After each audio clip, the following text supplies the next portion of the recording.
Selamat pagi Bapak Ibu Saudara. Shalom. Coba katakan kanan kirinya, Yesus jalan kebenaran dan hidup. Puji Tuhan. Bapak Ibu Saudara yang dikasihi Tuhan, semua yang ada di tempat ini mungkin ya Bapak Ibu Saudara pernah mengalami yang namanya cari alamat tapi nggak ketemu atau tersesat atau bahkan mungkin alamat palsu ya. Itu ada lagunya. Apa yang saudara lakukan ketika mencari tempat sesuatu, lokasi sebelum saudara menemukannya? Maka seringkali pasti kita akan melihat yang pertama alamatnya, yang kedua kalau tetap kok alamatnya nggak ketemu, biasanya kalau zaman sekarang kan canggih saudara, tinggal buka HP, ya biasanya map ya, atau inilah GPS ya, penunjuk arah atau lokasi. Nah biasanya kenapa saudara kok nggak ketemu ketika saudara cari alamat? Biasanya kenapa? Lupa? Saya beberapa kali pernah ke suatu tempat, tetapi karena mungkin jaraknya yang jauh, jalan belum hafal jadi lupa. Atau kita memang belum pernah sama sekali ke sana. Dikasih alamat, kita belum tahu, mungkin kita tahu daerahnya atau wilayahnya, tetapi belum tahu tempat pastinya. Nah Bapak Ibu Saudara yang terkasih dalam Tuhan, itu kalau kita cari lokasi, nah bagaimana dengan kalau kita mau cari tempat di mana kita juga belum pernah ke sana, yaitu surga. Semua di tempat ini mau ke sana, ke surga, amin. Coba lambaikan tangannya yang mau saja ini ya. Saya nggak maksa saudara ya. Oke, silakan turunkan tangan. Saudara sudah tahu jalannya ke sana?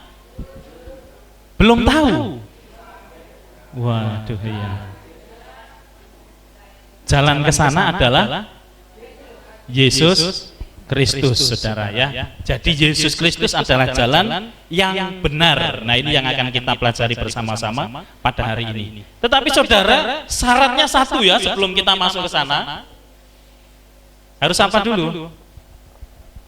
Harus setia. Apalagi? Percaya. Terus? Setia dan percaya melakukan firman Tuhan sampai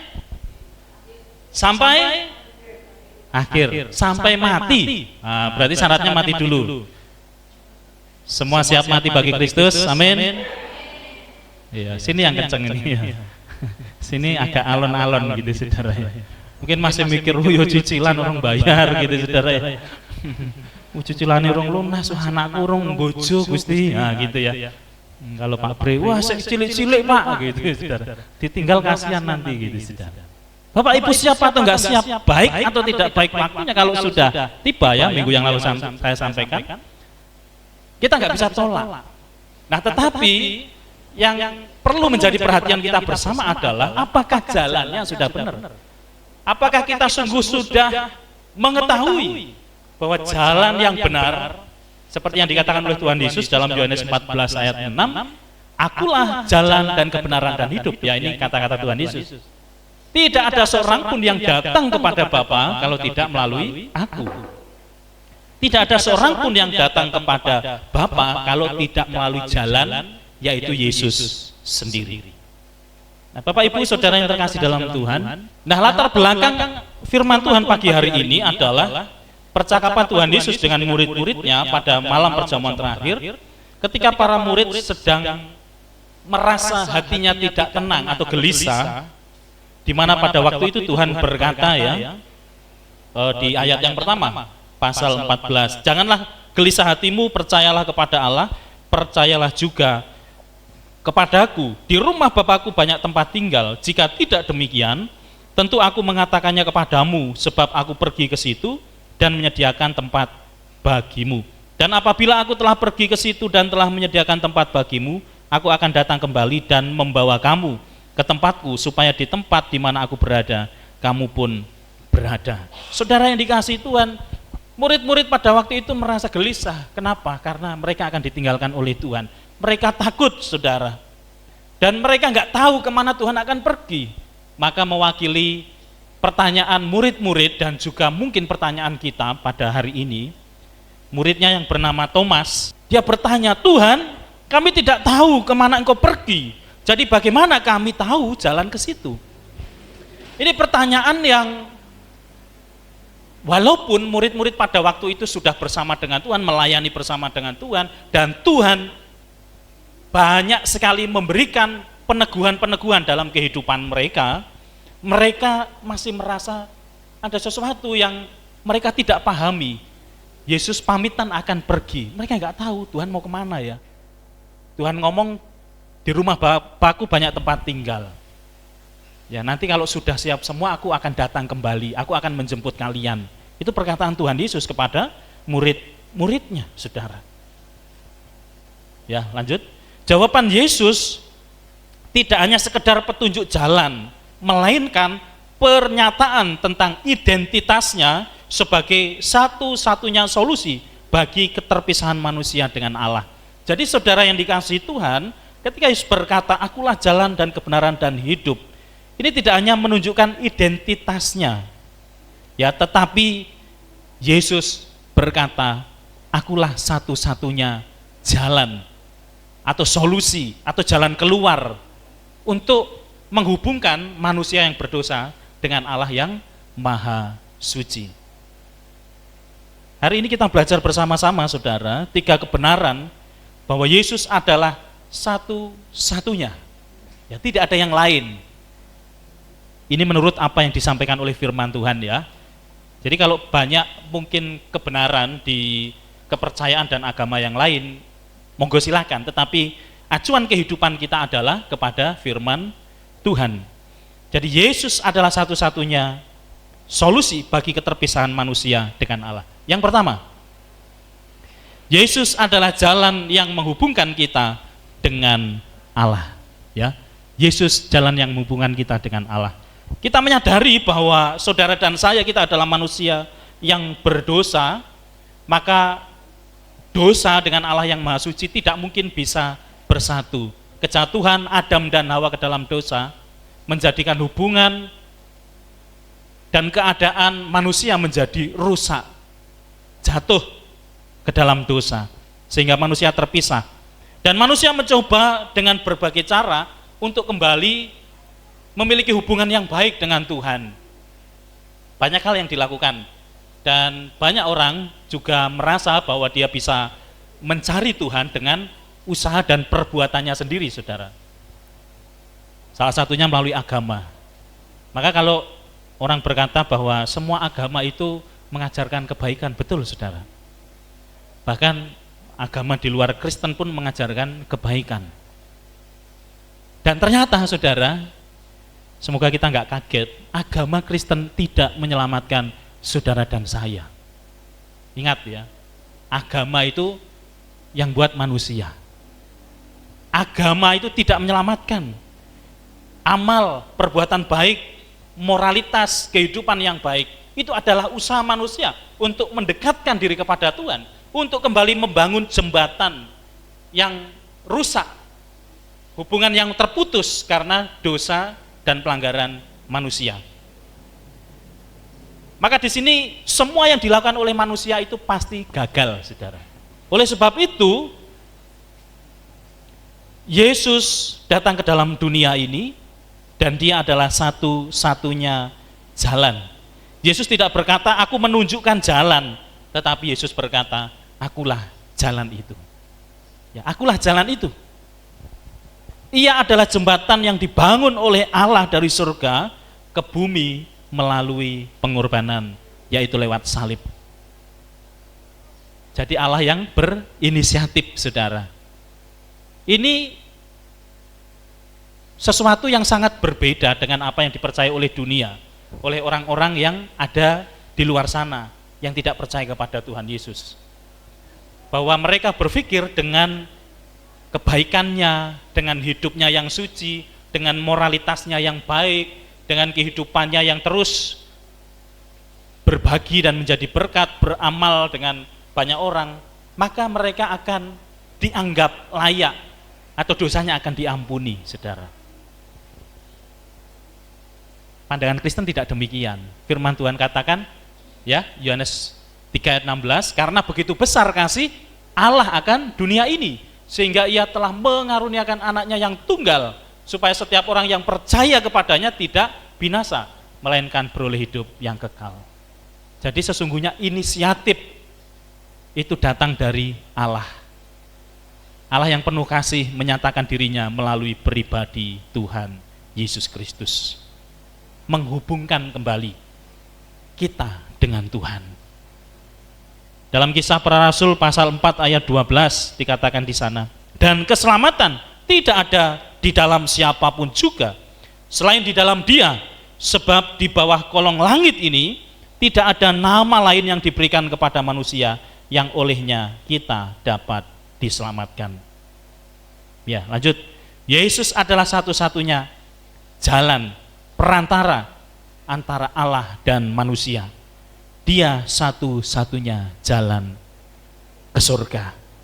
Dan keselamatan diperoleh hanya melalui iman kepada Yesus, bukan karena usaha dan juga perbuatan manusia. Yesus datang untuk menyelamatkan kita dari hukuman dosa dan kehancuran dan membawa kita kembali memiliki hubungan yang baik dengan Allah. Karena itu saudara, mari berhenti mencoba menyelamatkan diri sendiri. Terimalah jalan yang sudah disediakan Allah. Mengapa saudara dan saya berbuat baik? Mengapa kita suka bantu orang? Mengapa kita suka tolong orang? Mengapa hidup kita itu terus menjaga kekudusan kita?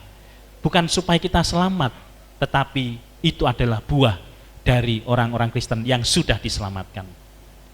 Jadi orang-orang Kristen yang sudah diselamatkan menyadari identitas barunya, sehingga dia akan hidup benar, dia akan menjaga kekudusan, dia akan menjaga perkataan, dia akan menjaga pikirannya, saudara. Dia akan mempergunakan seluruh daya yang ada dalam hidupnya untuk jadi berkat bagi banyak orang. Itu bukan supaya orang Kristen diselamatkan, tetapi itu adalah buah dari keselamatan. Berbeda saudara ya, kalau orang di luar sana yang belum percaya kepada Tuhan melakukan segala sesuatu menurut usahanya supaya selamat, tetapi kita meyakini tidak ada sedikit pun dalam kehidupan kita yang menyebabkan kita layak untuk diselamatkan kalau bukan kasih karunia. Dan oleh kasih karunia itu saudara dan saya menghidupi keselamatan di dalam Tuhan.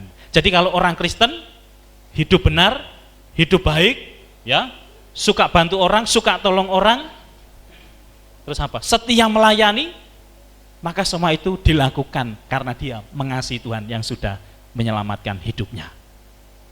Orang Kristen itu pasti baik, amin. Orang Kristen itu pasti murah hati, amin. Orang Kristen itu pasti sabar, amin. Orang Kristen itu pasti siap untuk mengikut Tuhan, apapun tantangannya. Loh itu pasti saudara. Nek wong Kristen kok uripe ora apik, kalau orang Kristen kok hidupnya enggak baik, kalau orang Kristen kok hidupnya sembarangan, kalau orang Kristen hidupnya kok sak karepe dhewe, saya perlu bertanya, apakah Bapak Ibu Saudara sudah sungguh-sungguh ya mengalami keselamatan di dalam Tuhan? Karena kalau Tuhan sudah menyelamatkan kita, memperbarui hidup kita, maka Tuhan katakan kita adalah ciptaan baru. Yang lama sudah berlalu, sesungguhnya yang baru sudah datang. Sehingga hidup kita, saya yakin dan percaya, hari lepas hari makin diperbaharui oleh Tuhan. Yang kedua, saudara, ya, Yesus adalah kebenaran yang memerdekakan kita.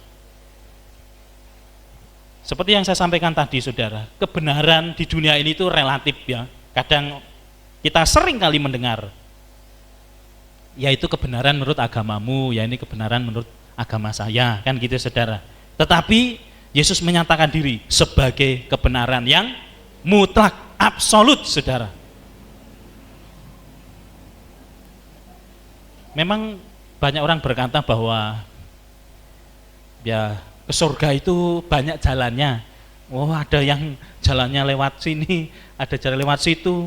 Nah, saudara, dunia mengatakan seperti ini. Tetapi firman Tuhan dengan tegas, Yesus sendiri yang berkata, "Akulah jalan, kebenaran, dan hidup."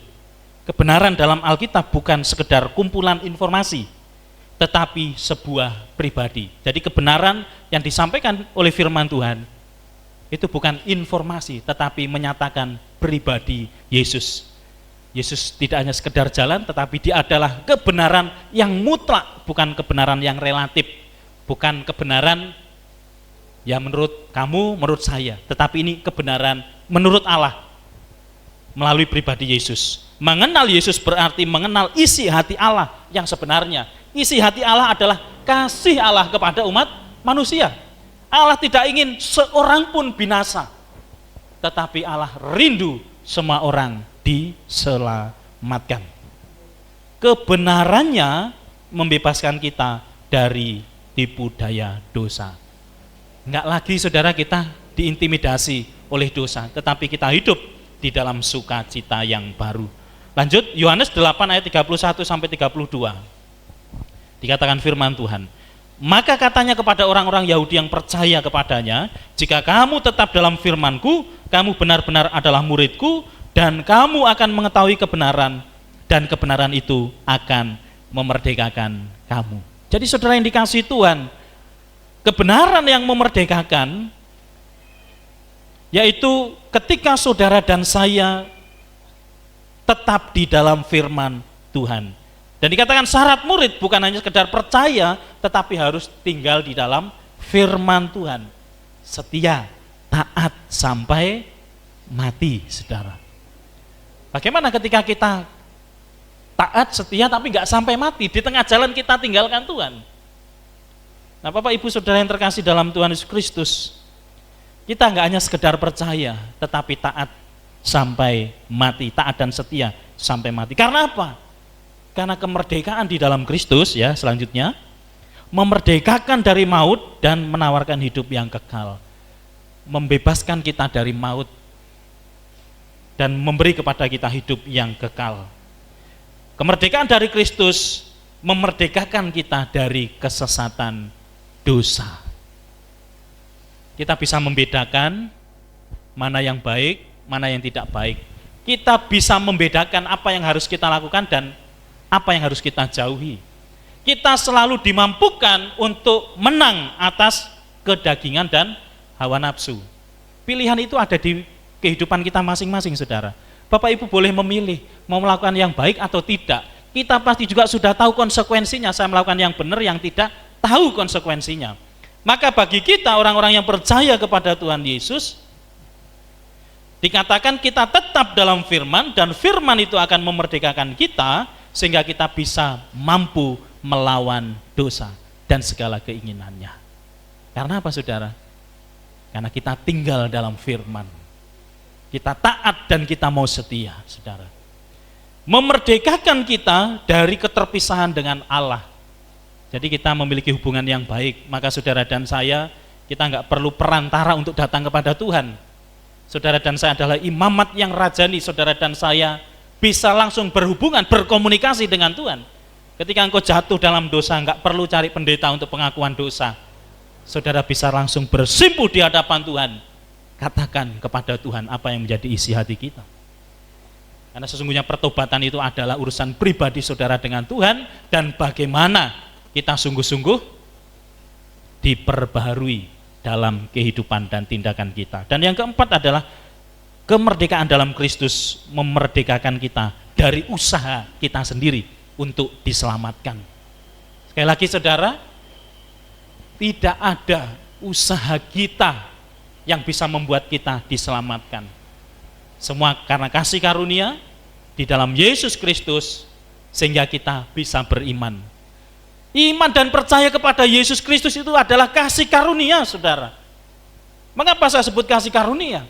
Karena di luar sana banyak orang yang mengetahui kebenaran, tahu bahwa Yesus itu adalah juru selamat, tahu Yesus itu adalah Tuhan yang menjadi manusia dan menyelamatkan umat manusia, tetapi mereka masih mengeraskan hati, menolak kebenaran. Maka ketika engkau bersaksi, ketika kita memberitakan kabar baik, engkau ditolak, orang nggak terima, orang nggak mau mendengar pemberitaan kita. Saudara, mereka tahu, tetapi matanya tertutup. Mereka dengar, tetapi telinganya tertutup untuk kebenaran. Maka saudara dan saya yang hari ini merespon kasih Tuhan. Kita percaya walaupun kita tidak melihat. Itulah kasih karunia Tuhan yang luar biasa. Bapak Ibu Saudara, mari terus setia kepada Tuhan, ya. Kita sudah merdeka, maka apa? Kita nggak mungkin lagi suka dengan kedagingan dan dosa. Kita nggak mungkin lagi suka dengan hal-hal yang tidak menyenangkan hati Tuhan, dan hidup kita itu selalu diarahkan untuk perkara-perkara yang berkenan dan memuliakan nama Tuhan. Yang terakhir, saudara, Yesus adalah hidup yang kekal. Dia adalah jalan, dia adalah kebenaran, dan dia adalah hidup yang kekal. Secara fisik kita hidup, tetapi tanpa Kristus. Kalau tanpa Kristus, kalau kita di luar Kristus, maka kita sudah mati secara rohani, saudara. Dan mati secara rohani itu berarti upahnya apa? Ya kematian yang kekal selama-lamanya. Tanpa Kristus, kita sudah mati secara rohani. Oleh sebab itu Yesus adalah sumber hidup yang kekal. Kematiannya memberi kita hidup. Yesus mati supaya kita hidup, saudara. Maka dia harus mati. Ketika dia bangkit, maka disitulah bukti kemenangannya atas maut. Kebangkitannya membuat saudara dan saya memiliki jaminan hidup yang kekal. Kalau seandainya Yesus tidak bangkit, maka sia-sialah iman saudara dan saya. Nggak usah kita percaya kepada Tuhan Yesus. Berarti dia manusia biasa seperti kita, mati, nggak bangkit lagi. Tetapi karena dia mati dalam kemanusiaannya, kemudian dia bangkit dari kematian, mengalahkan maut, membuktikan bahwa maut tidak lagi berkuasa atas kehidupan orang-orang yang percaya kepada Tuhan. Maka kebangkitan Yesus adalah kebangkitan kita, menjadikan saudara dan saya menikmati kehidupan yang kekal. Hidup yang Tuhan tawarkan bukan hanya soal durasi, ketika nanti kita hidup selama-lamanya di surga, tetapi juga tentang kualitas, yaitu setiap orang yang percaya kepada Tuhan Yesus pasti akan mengalami damai sejahtera di bumi ini. Maka Bapak Ibu Saudara, kehidupan yang kekal nanti sesungguhnya sudah mulai bisa dirasakan oleh orang-orang yang percaya kepada Tuhan Yesus ketika kita hidup di dalam dunia. Maka ketika kita percaya kepada Tuhan, walaupun ada banyak masalah, ada banyak pergumulan, saudara dapat berkata, Tuhanku jauh lebih besar dari masalah yang aku alami dan hadapi. Ketika kita menghadapi tantangan sebagai bagian dari perjalanan iman Kristen kita di dalam Tuhan Yesus, kita dapat berkata, pencobaan-pencobaan yang aku alami ialah pencobaan biasa, yang tidak akan melebihi kekuatanku.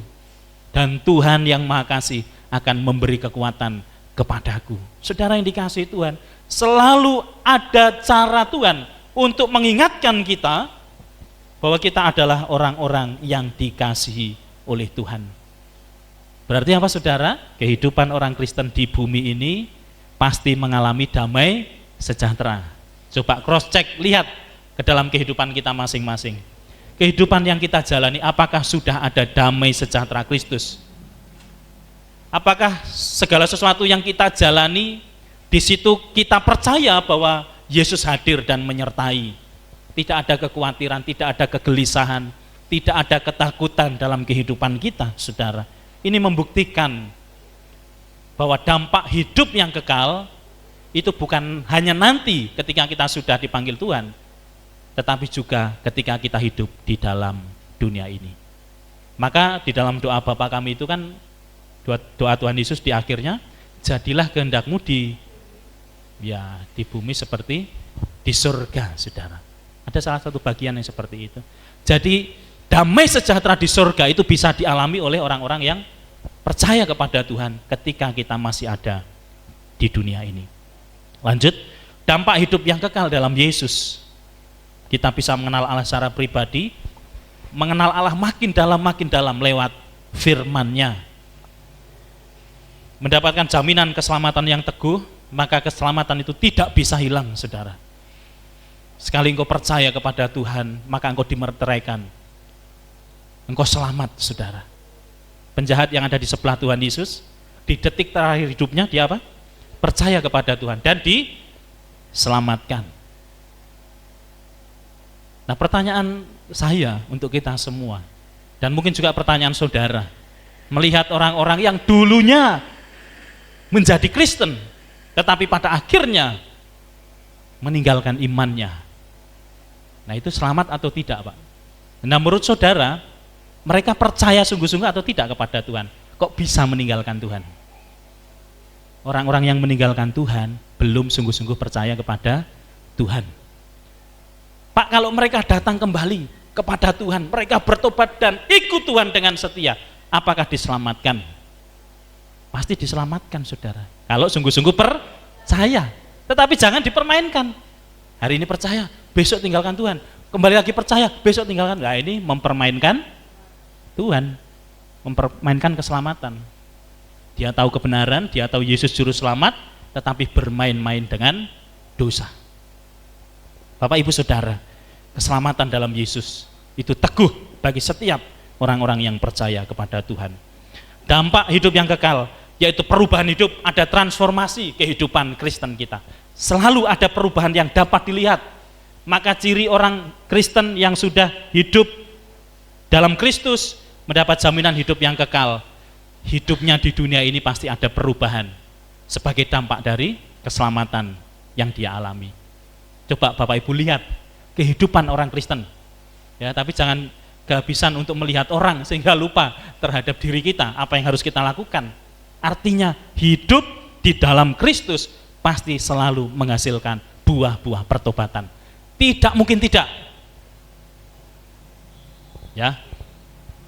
Kemenangan atas maut, jelas. Bebas dari kutukan dosa, jelas. Tidak ada lagi dosa yang mengintimidasi kita. Sebesar, seberat apapun dosa kita di masa lalu, kalau engkau percaya kepada Tuhan, maka dosamu diampuni, dosamu dihapuskan oleh Tuhan. Dan yang terakhir adalah menerima mahkota kehidupan. Ini yang saya sampaikan tadi, saudara. Keselamatan tidak bisa hilang, kekal. Kita hidupi sampai akhir kehidupan kita. Kita punya kesempatan untuk mengumpulkan mahkota kita, upah kita, pahala kita. Kalau penjahat di sebelah Yesus itu nggak punya kesempatan. Waktunya hanya beberapa menit saja dia percaya. Setelah percaya, mati. Dia nggak sempat berbuat baik, tetapi apa? Selamat.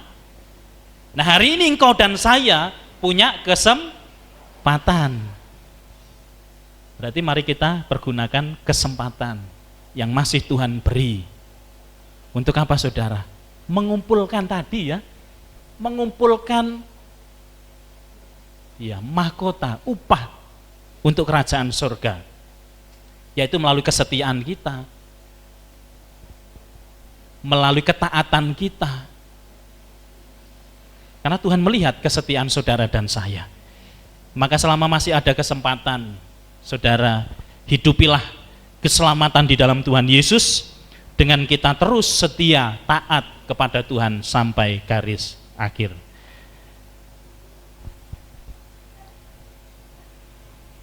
Bagian terakhir, keselamatan dan hidup yang kekal, sekali lagi, hanya ada di dalam Tuhan Yesus Kristus. Tidak ada yang lain. Maka jangan gantikan keselamatan dengan apa yang ada di dunia ini, yang bersifat semu dan sementara. Mari berinvestasi untuk kerajaan surga. Karena kerajaan surga nilainya tidak ternilai oleh apapun yang ada di dunia ini. Sekali lagi, saudara, jalan menuju kepada Bapa hanya lewat Tuhan Yesus Kristus. Hidup kekal bukan karena usaha manusia, melainkan karena kasih karunia di dalam iman kepada Tuhan Yesus. Kalau kita berbuat baik, hidup benar, hidup melayani, hidup taat setia sampai mati, itu adalah buah pertobatan karena kita sudah diselamatkan oleh Tuhan. Karena itu mari setia ikut Tuhan. Saya mendorong kita semua, mengajak kita semua untuk setia sampai mati. Bagi anak-anak muda, setialah ikut Tuhan sampai mati. Tidak usah tergiur dengan kemolekan, dengan tawaran dunia ini. Semua bersifat semu, tetapi hidup yang kekal. Bukan hanya nanti kita nikmati, tetapi juga kita alami di dunia ini, yaitu damai sejahtera di dalam Yesus Kristus. Untuk kita semua, untuk jemaat Tuhan, bukan hanya untuk anak muda, tetapi untuk kita semua. Tantangan tentu saja tidak semakin mudah mendekati kedatangan Tuhan Yesus kedua kalinya ke dalam dunia. Maka tantangan semakin berat. Kita diuji untuk mempertahankan iman dan percaya kita kepada Tuhan. Jangan gadekan Tuhan dengan apapun yang kita terima di dalam dunia ini. Karena keselamatan yang kita terima tidak ternilai harganya, sangat besar. Bahkan sebenarnya kita tidak layak untuk menerimanya. Semua adalah kasih karunia Tuhan, kemurahan dan kebaikan Tuhan. Amin. Tuhan Yesus memberkati kita semua.